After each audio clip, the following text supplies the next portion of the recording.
En Afrique, le Niger peut être considéré comme un grand laboratoire pour la FAO, où elle a introduit et développé de très bonnes pratiques pour améliorer la sécurité alimentaire et nutritionnelle des populations, surtout les plus vulnérables, à travers une amélioration de la productivité agricole et de l'augmentation des productions vivrières.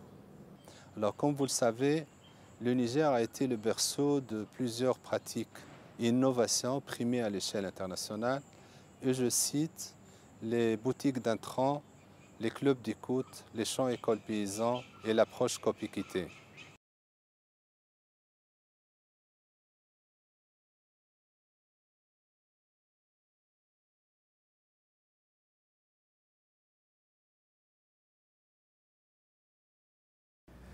Ces bonnes pratiques ont été apportées à travers un certain nombre de projets, parmi lesquels les plus récents. On peut parler du projet Intrant, donc intensification de l'agriculture. Et dans cette optique, le projet Intrant a introduit ici ce qu'on appelait la microdose ou engrais au poquet. Le projet Intrant a introduit les boutiques d'intrants coopératives qui permettent aux petits producteurs dans le village d'accéder à l'engrais sans se déplacer pour faire de longues distances pour aller acheter l'engrais. Le projet Intrant a aussi introduit le warrantage qui permet aux petits producteurs, après les récoltes, au lieu de brader sa production, de pouvoir l'utiliser pour avoir un crédit. Et le projet Intrant a introduit aussi les champs écoles paysans.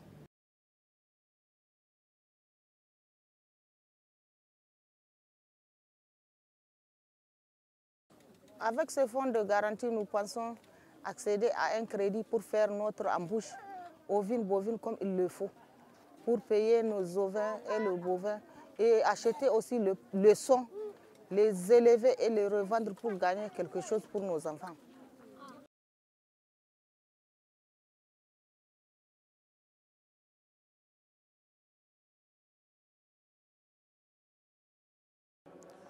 Donc, pour parler de champ école, il faut comprendre que c'est une approche de renforcement des capacités qui est adressée aux communautés. C'est une approche participative qui se veut vraiment une approche qui part des besoins des communautés pour essayer de les renforcer, de les former pour avoir et mettre à leur disposition des outils et des technologies qu'ils vont utiliser. Mais la particularité, c'est que tout ce qui est mis à la disposition de ces communautés, c'est vraiment pour que le dernier mot leur revienne.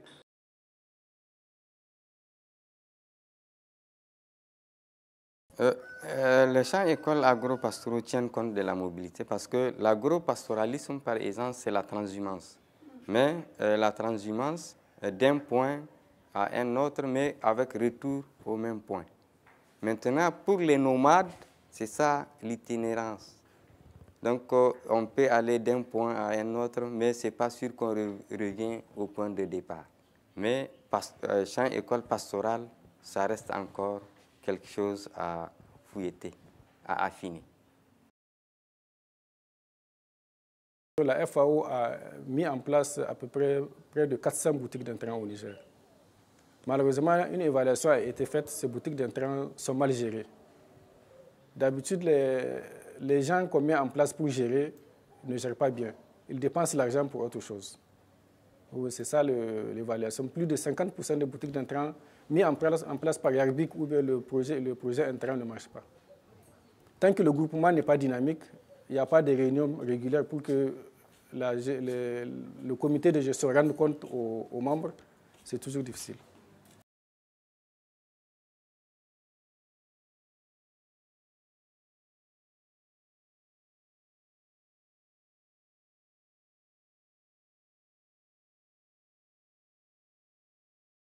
Nous, notre ONG intervient dans le cadre de la mise en place des clubs Dimitra, qui est une initiative de la FAO depuis quelques années. Donc, dans ce cadre, nous avons eu à mettre en place au moins 1049 clubs, dont 980 sont fonctionnels à cette date. Et sur ces 980, il y a au moins les 2 tiers de ces clubs qui sont exclusivement féminins.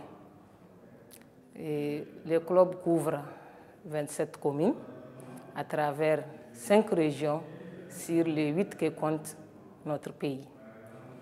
Et les clubs totalisent aussi 22 715 membres, dont 14 950 femmes.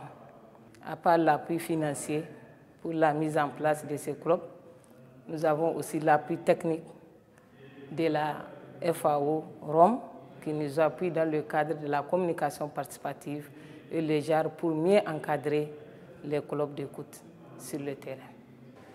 Donc on peut dire qu'avec le club du Mitra, les femmes sont impliquées dans les actions communautaires.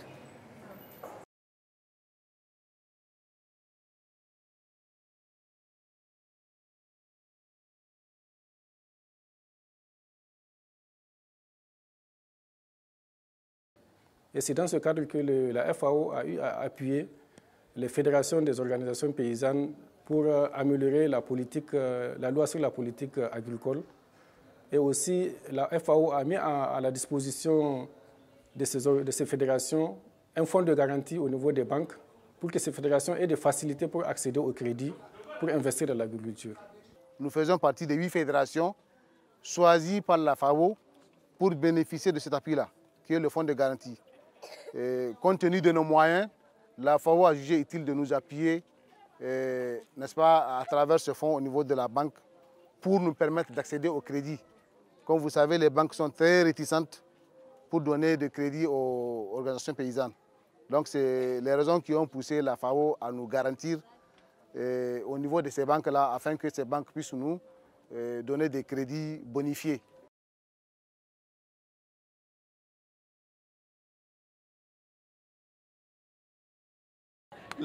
La FAO, je disais que la FAO nous a accompagnés dans les différentes formations sur la gouvernance foncière, qui est un des grands enjeux, comme je le disais tout à l'heure, dans nos pays et dans tous les pays d'Afrique.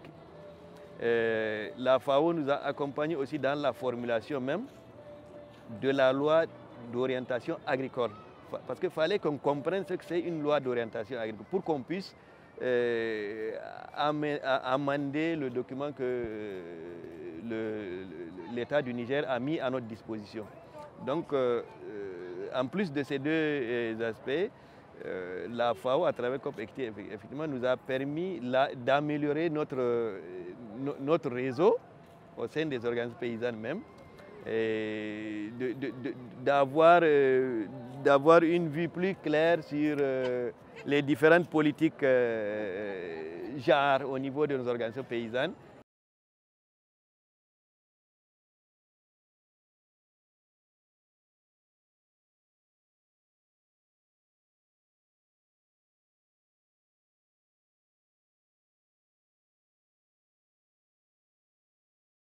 Ces appuis nous ont permis vraiment de créer une dynamique entre nos organisations paysannes et à travers la création des boutiques d'intrants et aussi à travers l'organisation de l'approvisionnement, à travers les commandes groupées. Et tout ça, c'est à travers le projet intrant que nous avons eu à développer toutes ces stratégies-là. Donc au niveau des boutiques d'intrants ont permis quand même à ceux qui n'ont pas de moyens, qui ne peuvent pas acheter un sac d'engrais, à se procurer de l'engrais en fonction de leurs moyens. Ça nous a permis aussi de tester plusieurs variétés de mil, de niébé et de sésame pour permettre aux producteurs à la fin de faire un choix de la variété qui est adaptée ou bien de la variété qui répond le plus aux techniques qui sont développées. Par exemple, l'État achète parfois jusqu'à 25 000 francs le sac pour revendre le sac à 13 000. Alors que bon, ceux qui ont warranté leurs produits, eux aussi, ils achètent parfois jusqu'à 14 000, 15 000 en espérant vendre ça à 17 000. Sans ces interventions, vraiment, c'est une opération qui est très rentable. Mais malheureusement, ces dernières années, les distributions gratuites et les ventes à prix modérés sont devenues systématiques chaque année. Et ça fait que maintenant le warrantage n'est plus pratiquement pas d'actualité. En tout cas, en ce qui concerne les céréales. Le fait de mettre le fonds de garantie permet aux organisations paysannes de continuer ces activités-là. Par exemple, on peut aller prendre du crédit pour acheter les intrants agricoles. On peut prendre du crédit pour acheter les équipements. On peut prendre du crédit pour acheter le stock au moment où c'est moins cher auprès de nos membres pour pouvoir stocker et revendre après. Donc ça, c'était une bonne chose. Mais malheureusement, c'est dans la mise en œuvre qu'il y a eu un certain nombre de problèmes.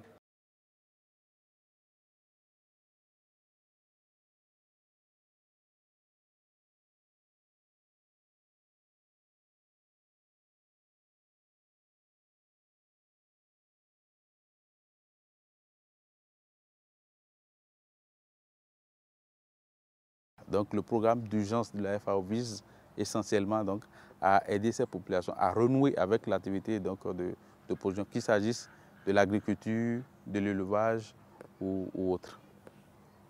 Il est nécessaire que les mêmes ménages soient suivis, soient assistés sur une certaine période pour espérer que leur résilience soit améliorée, que leurs moyens d'existence soient vraiment reconstitués.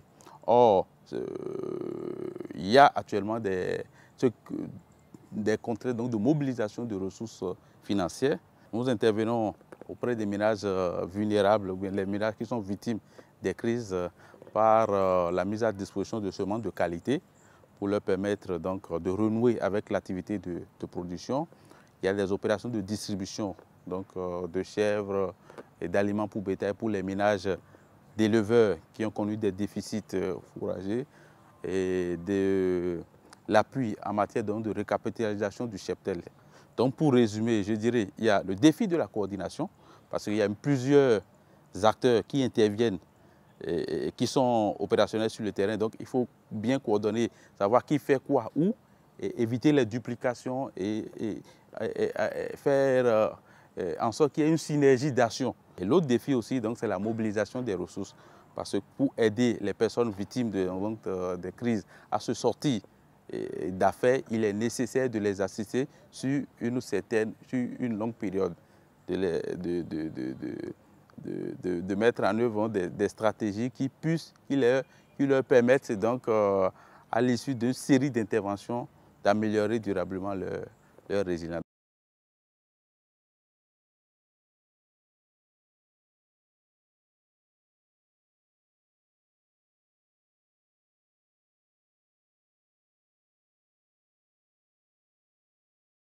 Les semences distribuées par la FAO sont très appréciées par les producteurs parce que ces semences-là répondent à leurs besoins compte tenu du fait qu'elles sont adaptées au changement climatique, plus adaptées même que les semences locales. D'une manière générale, les semences ne sont pas très disponibles en milieu rural. Donc ces actions de la FAO visent à résoudre le problème de la vulnérabilité conjoncturelle. Et nous pensons que la FAO doit aller dans la durabilité en cherchant à résoudre les problèmes de la vulnérabilité chronique. Et ce faisant, la FAO donc doit cibler les ménages et intervenir au niveau de ces ménages pendant plusieurs années. Cela permettrait de mieux suivre ces ménages, de mieux évaluer sa performance et de voir si ce ménage-là sort de la vulnérabilité, s'il est résilient aux effets du changement climatique.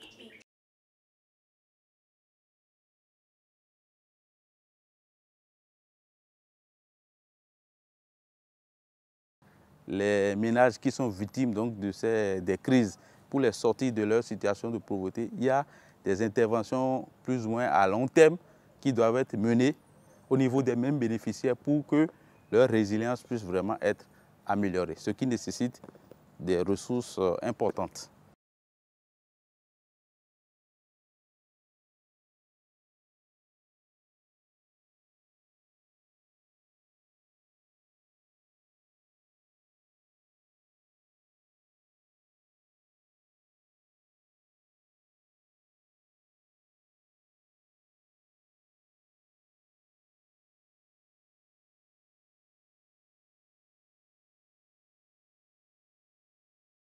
Les bonnes pratiques que la FAO a documentées, mais également celles qui ont été documentées par les partenaires, ont été intégrées à l'initiative 3N, les Nigériens nourrissent les Nigériens.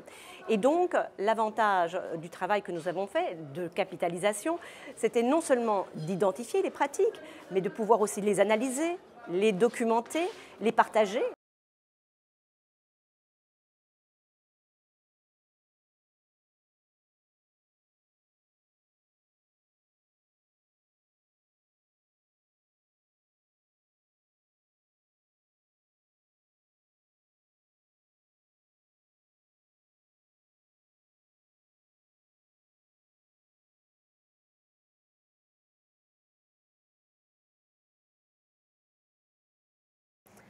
Et j'ai trouvé particulièrement intéressant d'assister à la présentation de l'évaluation du programme FAO, mais aussi aux réflexions préliminaires pour déterminer le nouveau programme pays, puisqu'on nous a présenté un petit peu les réflexions sur les 3 principaux piliers ou axes de ce programme, et en particulier comment prendre en compte la problématique de la résilience.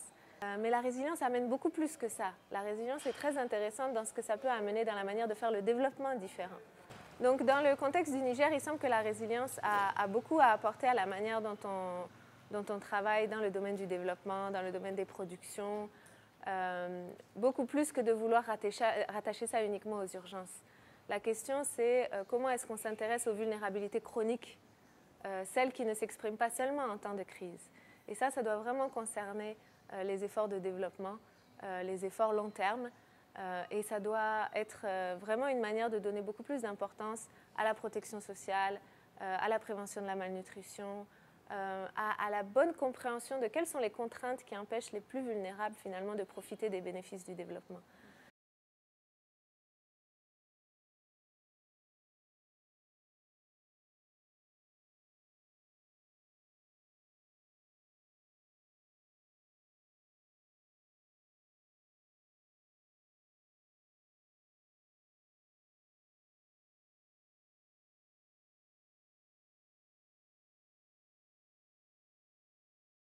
Au niveau de l'axe amélioration de l'état nutritionnel, la FAO a appuyé le projet Faim Zéro qui a été mis en œuvre entre 2013 et 2015. C'est un projet pilote qui nous a permis de faire un appui aux producteurs agricoles en intrants pour augmenter la production.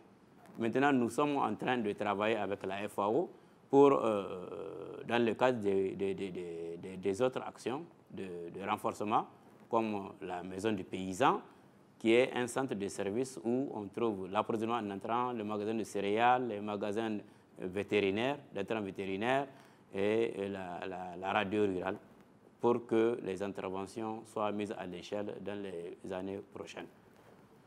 L'initiative commune de convergence est une initiative qui a commencé en 2012 à travers un appui du Fonds de solidarité africain suite à la conférence régionale de la FAO à Brazzaville. Certains pays ont fait un appui aux pays à déficit céréalier, notamment le Niger, donc qui a bénéficié de cet appui du Fonds de solidarité pour mettre en place un appui dans 11 communes. Donc on a fait des infrastructures de boutiques d'entrants, de magasins, de stockage alimentaire dans ces 11 communes. Plus tard, les autres agences du système des Nations Unies ont apprécié l'initiative et elles sont venues pour faire un programme commun avec la FAO. Voilà comment on a appelé le nom de communes de convergence. Donc dès lors, maintenant ces communes sont appelées communes de convergence et il y a 35 communes au Niger sur lesquelles toutes les agences du système des Nations Unies travaillent pour mettre en commun leur programmation à travers le plan de développement communal. Il y a donc l'appui à la production agricole, l'infrastructure hydraulique, la nutrition, en tout cas toutes les problématiques dans les communes.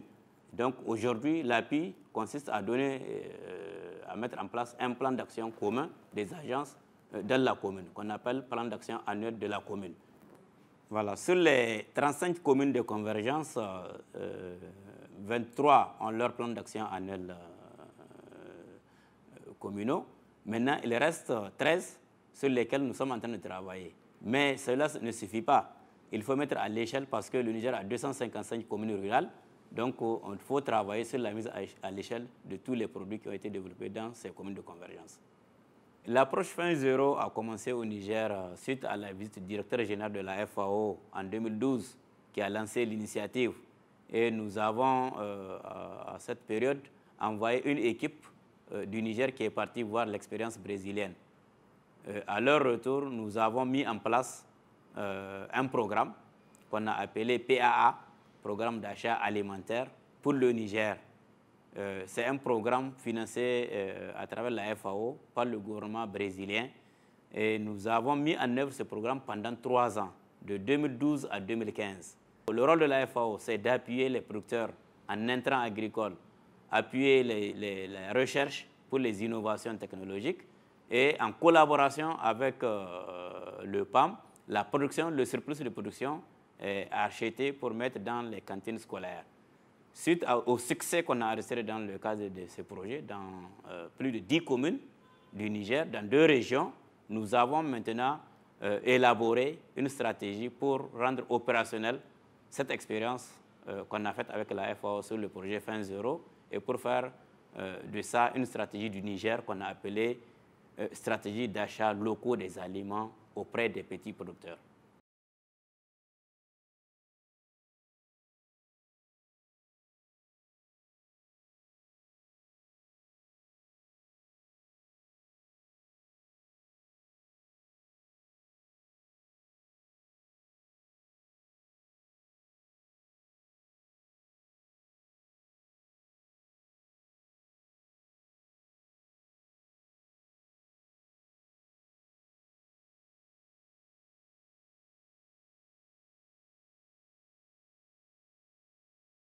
Bon, un autre aspect aussi, c'est que la FAO a aussi servi de lien entre le PAM et les organisations des producteurs, puisque la FAO, c'est avec la FAO que le PAM a commencé à faire des achats groupés. Donc la FAO a mis en contact les organisations des paysans et le PAM pour acheter les céréales.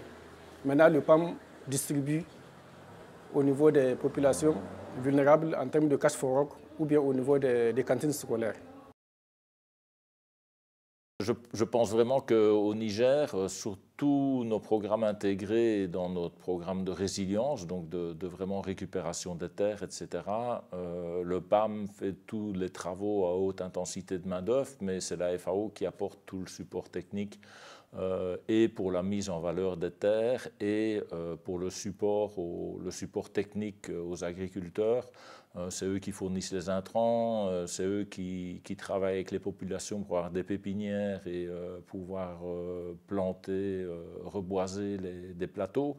C'est aussi eux, vraiment techniquement, au niveau de l'ouvrage, que ce soit un cordon pierreux ou une demi-lune, qui ont la technique pour aider les populations. Donc c'est vraiment une collaboration où nous, on peut travailler avec les populations, identifier les très vulnérables dans cette population, les faire travailler pour récupérer de la terre, mais toute la partie mise en valeur et toute la partie support technique est donnée par la FAO. C'est des plateaux, donc il y a vraiment une collaboration technique étroite qui est absolument nécessaire pour nous parce qu'on n'a pas cette connaissance technique pour faire du bon travail.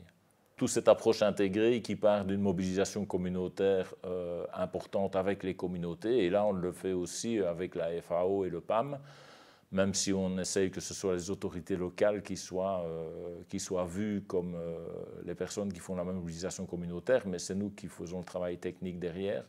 Et donc, à partir de là, on travaille ensemble sur une même communauté et on les aide à récupérer des terres, à valoriser, à augmenter les rendements. À Todobanda, en 2 ans, 3 ans, on est passé de 140 kg à 700 kg de mil à l'hectare. Donc, on a multiplié par 5 le rendement des petits producteurs. Et je me suis dit aussi que la FAO n'est pas très bien connue ici au Niger. Ce serait bien qu'ils essaient de, je ne sais pas, à travers peut-être des ateliers ou bien voir un moyen où ils peuvent faire mieux connaître ce qu'ils font aussi au Niger. Ça peut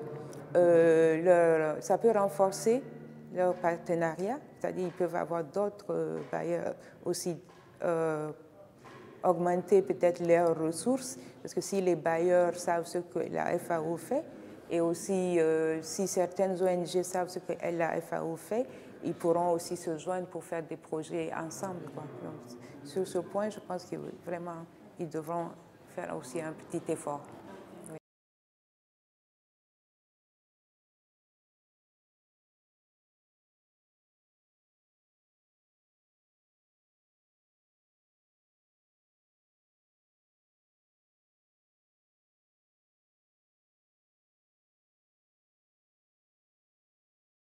Bon, pour ces boutiques, je pense qu'il faudrait beaucoup de formation pour les membres du groupement qui gère la boutique. Il faudrait qu'il y ait beaucoup de formation en vie associative pour que les membres du comité de gestion sachent qu'ils ont des comptes à rendre aux membres du groupement. Dans l'évaluation, on a recommandé à ce que la FAO au Niger mène des actions intégrées. Qu'est-ce que ça signifie? Les actions intégrées, c'est-à-dire là où la FAO va mettre en place une boutique d'intrants, il faudrait qu'elle mette en place des clubs du Mitra, il faudrait qu'elle mette en place des producteurs de semences, mettre en place aussi des comités de gestion dynamiques, mais aussi prendre en compte l'aspect JAR aussi. L'aspect JAR, la politique JAR, donc impliquer les femmes dans toutes ces activités-là. La culture maraîchère, le moringa, effectivement, ce sont des aliments qui peuvent renforcer la santé des jeunes, des enfants. Donc c'est pour cela qu'on a dit que la FAO aussi doit mener des activités de nutrition au niveau des ménages dans lesquels elle intervient. Et la nutrition, là, c'est surtout pour les enfants, les jeunes enfants de moins de 5 ans qui ont des difficultés pour avoir tous les éléments nutritifs pour leur bon développement.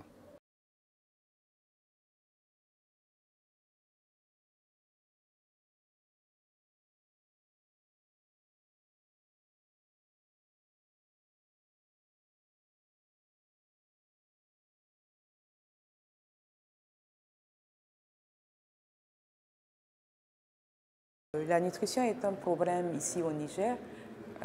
Vous savez que il y a ce problème de malnutrition, le taux très élevé de malnutrition ici au Niger qui est la cause de beaucoup de maladies. Et ce serait bien que la FAO essaie d'intégrer la nutrition dans certains de ses programmes. Et aussi au niveau de la protection sociale, aussi c'est un point qu'il devrait essayer d'intégrer.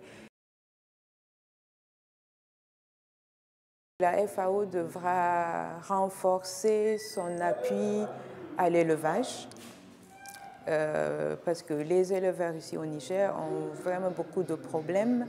D'abord du côté de la transhumance à cause de l'insécurité sur les deux frontières vers le Mali et vers le Nigeria et le Cameroun. Donc les éleveurs sont ils restent au Niger. Alors il n'y a pas beaucoup de pâturage vu que les saisons pluvieuses ne sont pas très bonnes selon les régions.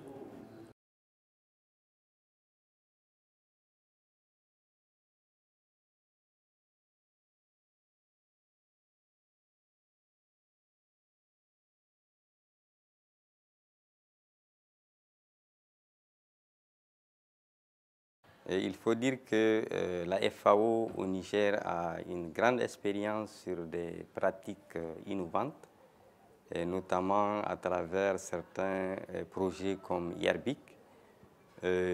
Nous pensons que ce sont des pratiques qui peuvent être perpétuées, mais on regrette un peu par rapport à ce qu'on a vu à travers le pays, dans les 5-6 régions qu'on a visitées, qu'il n'y a pas une approche intégrée qui est au niveau donc, de l'approche de la FAO tout récemment. On a vu des ménages, des femmes, qui ont reçu la distribution de chèvres, des petits ruminants, donc au niveau de ces ménages vulnérables. Et ces femmes nous ont rapporté que cette distribution a un peu repositionné leur statut social au sein de la communauté. Donc avoir un capital bétail fait en sorte que dans la société, vous êtes considéré. Donc je pense que c'est un aspect important du point de vue statut social ou capital social qu'on peut renforcer à ce niveau. Mais cette distribution n'est pas accompagnée, par exemple, d'un certain aspect pour renforcer la capacité de ces familles, notamment le renforcement des capacités en pratique nutritionnelle, comment on appelle, alimentation du bétail, en santé animale, ou d'accompagner en aliment bétail pendant un certain temps pour permettre à ces femmes de, comment on appelle ça, d'avoir ce capital et puis permettre la reproduction et puis ne pas vendre ces animaux. Donc il est recommandé à ce niveau, donc du point de vue de ces, comment on appelle ça, de ces approches ou bien de cette activité, d'intégrer d'autres activités comme l'aspect renforcement des capacités, l'aspect nutrition, mais aussi d'autres actions. Par exemple, si les mêmes femmes font du maraîchage ou bien elles font des actions de récupération des terres, ces femmes peuvent être, on peut les inclure. Et comme ça peut renforcer leur capacité à faire face au choc. Et aussi, ces distributions ou bien ces actions peuvent être pluriannuelles pour accompagner ces femmes pendant, ou bien ces ménages pendant 1 an, 2 ans, 3 ans, pour pouvoir renforcer leur résilience. La spécificité du Niger qui est un pays pastoral. Donc c'est un pays pastoral et je pense l'appui plutôt en petits ruminants peut aussi être renforcé avec comment on appelle, l'intégration des clubs d'écoute qui sont des espaces par lesquels on peut faire passer certaines innovations ou bien des champs-écoles pastoraux qui est vraiment comment on appelle ça, un label de la FAO à travers les champs-écoles paysans, mais ces champs-écoles pastoraux peuvent être expérimentés et à travers lesquels on peut faire passer certaines sensibilisations, certaines innovations et puis faire école et permettre une certaine capacité à répondre au choc pour ces différentes familles. Et on peut même envisager des clubs d'Imitra compte tenu de la mobilité des éleveurs de clubs d'Imitra itinérants. Oui, parce que les pasteurs sont saisonniers d'une zone à une autre en fonction des ressources. Ces pasteurs se déplacent et ils peuvent rencontrer aussi d'autres acteurs. Ces clubs itinérants peuvent, en fonction des saisons, rencontrer ces éleveurs d'un point à un autre. Donc des clubs itinérants, comme peut-être qui ont fait école dans d'autres pays ou dans d'autres zones en Afrique de l'Est. Moi, j'ai lu beaucoup de documents. Voilà, moi, dans mes lectures, j'ai vu des champs-écoles pastoraux qui ont donné des résultats très concluants en Afrique de l'Est et qui ont permis de réduire même les conflits entre usagers des ressources naturelles. Et je pense que ces types d'innovations peuvent aussi être répliqués au Niger.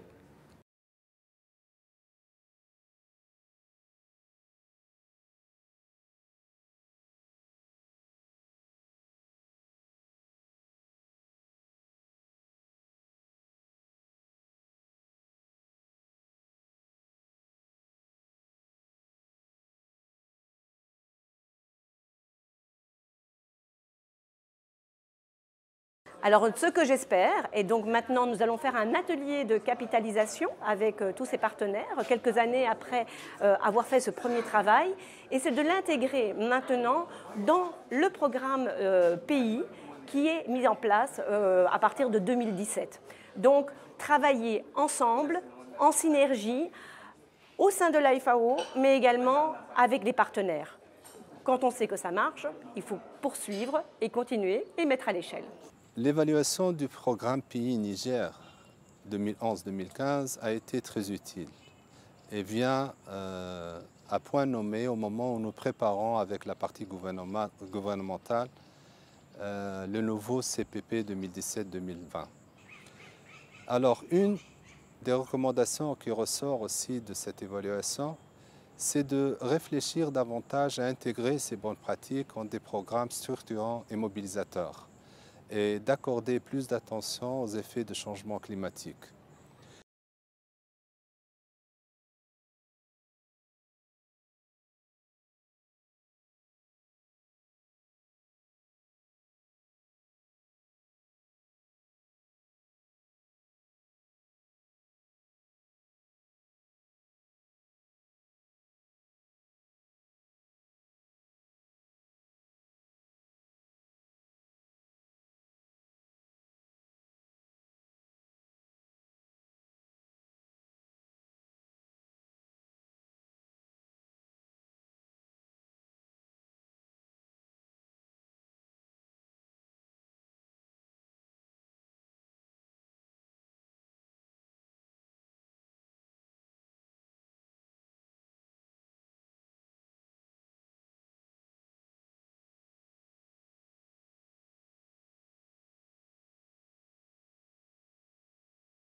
Vous êtes censé savoir que le problème que nous au Niger, que dans tous les pays de l'Afrique que nous vivons et que nous vivrons si nous ne prenons pas garde, c'est le foncier, c'est la gestion des ressources naturelles. Si nous ne prenons pas, nous ne anticipons pas tout de suite, nous croyons que l'avenir ne peut pas être ce que nous voudrons. Oui, notre problème c'est le crédit. Si on n'a pas de l'argent, on ne peut rien faire. Si on a accès à ce crédit-là, on peut rouler comme il le faut. On peut battre, on peut combattre comme il le faut. Comme vous savez, le Niger est l'un des pays du Sahel qui subit régulièrement des crises, des chocs de toutes sortes, des crises alimentaires, que ce s'agisse donc de la sécheresse, que ce s'agisse des inondations, qu'il s'agisse de l'invasion acridienne. Sur le plan stratégique, la FAO aussi doit accompagner l'État et le gouvernement du Niger à mieux asseoir la politique semencière et à aussi vérifier la qualité des semences qui sont mises à la disposition des ménages vulnérables. D'une union de femmes, je suis transformatrice. Je transforme le moringa, le sésame,